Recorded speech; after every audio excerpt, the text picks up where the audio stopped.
Nobody has spent more time or worked more diligently serving Temple University. Sports Media Relations Director, Shrier.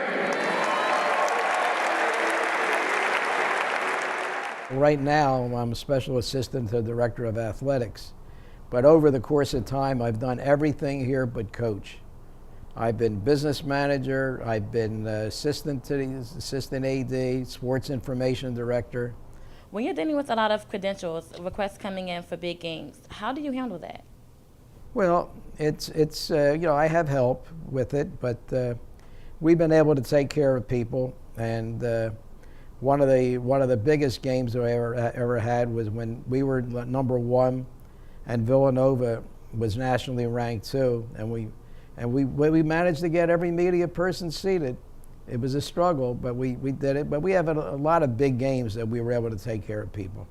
Yes, and last year during the VCU game, the 1987 and 1988 #1 ranked Temple men's basketball team was honored, and you were part of that ceremony. It was definitely a great team, but what stood out to you with that team for you? Well, there were some great players on that team, yeah. really great players, and but they were all wonderful people.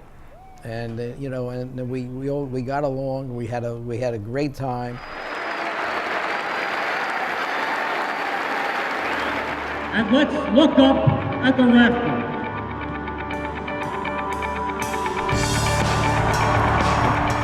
I was shocked. Usually they can't shock me with things, but this really surprised me. I was, like, you know, when they said look up, and I saw it go up there, and I said, my goodness, they're retiring my briefcase. And I've heard so many stories about this briefcase of yours.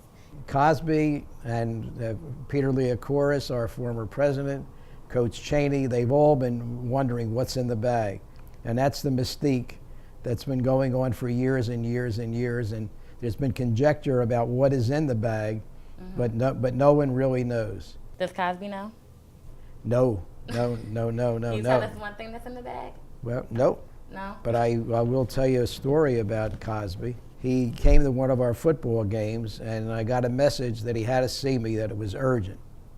I went and I finally found him up on the 4th level. I said, what's urgent? He said, I'm hungry.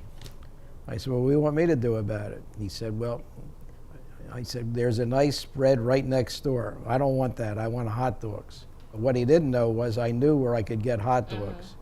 And I went and I got 2 hot dogs, and I said, wrap them up good, because I don't want mustard all over my bag. And then I walked back in, and he said, what's happening?